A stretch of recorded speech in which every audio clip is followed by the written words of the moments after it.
Hi hello അസ്സലാമു അലൈക്കും. നമ്മള് ബീഫ് കറി ആയിട്ട് ഉണ്ടാക്കാൻ പോണേ. അപ്പൊ ബീഫൊക്കെ കഴുകി കുക്കറിലിട്ട് ഉള്ളിയൊക്കെ അരിഞ്ഞ് നമ്മളതാ കുക്കറിലേക്ക് ഇടാണ്. നമ്മളിന്ന് ഇങ്ങനെ കുഴച്ച് വെച്ചോക്കാം വിചാരിച്ചിട്ട് എല്ലാം കൂടെ ഇട്ടിട്ട് അതാ ഉള്ളിയൊക്കെ അരിഞ്ഞിട്ട്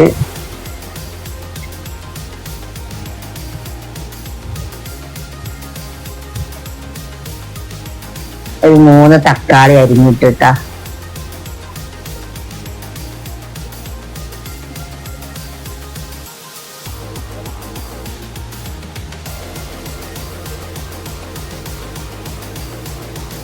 നാല് പച്ചമുളക്, 4 പച്ചമുളക് ഉണ്ട്.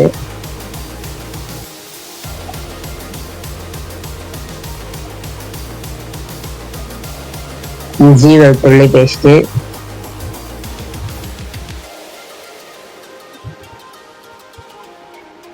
കരിവേപ്പും ചപ്പും പൊടിയൊക്കെ അരിഞ്ഞിട്ടതാട്ടോ.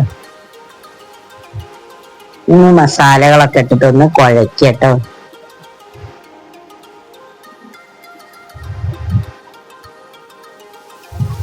ഉപ്പിട്ട് അതിലേക്ക് ആവശ്യമുള്ള ഉപ്പിട്ട് കൊടുത്തിട്ടോ.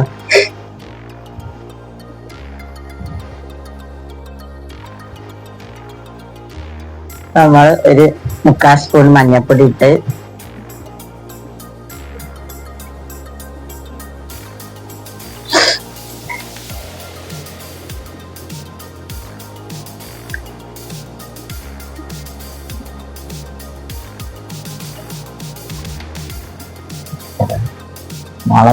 മുളക് പൊടി ഇട്ടെടുക്കട്ടോ.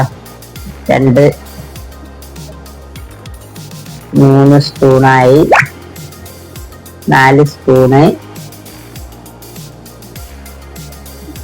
സ്പൂണ് മുളക് പൊടി ഇട്ടിട്ടോ. അതേപോലെ നമുക്ക് മല്ലിപ്പൊടി ഇട്ടെടുക്കട്ടോ. 4 സ്പൂണ് മല്ലിപ്പൊടി ഇട്ട്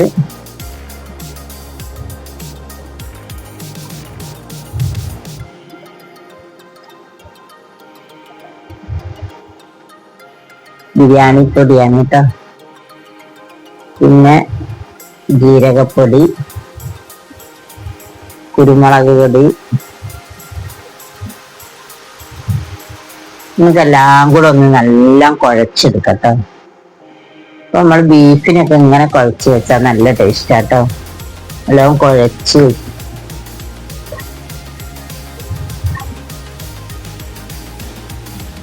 ഇനി കുറച്ച് ഉരുളക്കിഴങ്ങ്, 2 ഉരുളക്കിഴങ്ങ് ഇട്ടുണ്ട് കേട്ടോ. ഒരു കൊഴുപ്പിന് വേണ്ടിയിട്ട്. അപ്പൊ ഇതെല്ലാം കൂടെ ഒന്ന് നമുക്ക് അടുപ്പത്ത് വെക്കാം.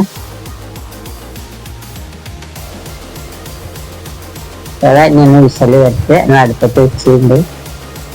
അതാ ബീഫൊക്കെ വെന്ത് നമ്മൾ ഇറക്കി വെച്ച് നമുക്കൊരു വറവിടട്ടോ.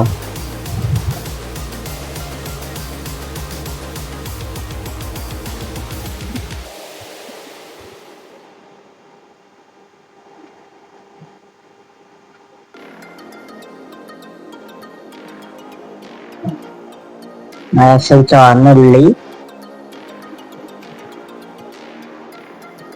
ലാസ്റ്റ് എന്തെങ്കിലും പറയില്ല നേരത്തെ.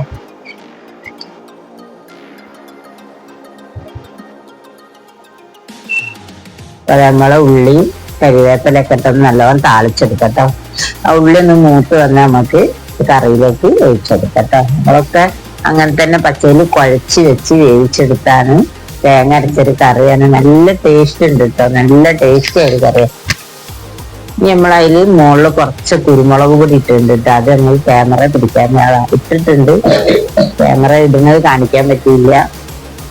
നമുക്ക് വറവിട്ട് വെച്ച് കേട്ടോ. ഇതാ മണം നിറം നല്ല ടേസ്റ്റി ആയൊരു മണുണ്ട്. നല്ല ടേസ്റ്റി ആയിട്ടുള്ളൊരു കറി. നല്ല രസമുണ്ട് കേട്ടോ. എല്ലാവരും ഒന്ന് ഉണ്ടാക്കി നോക്കണേ. അപ്പൊ നമ്മളെ കറിയൊക്കെ ഇവിടെ റെഡിയായി. നാളെ നല്ല വാച്ചിങ്.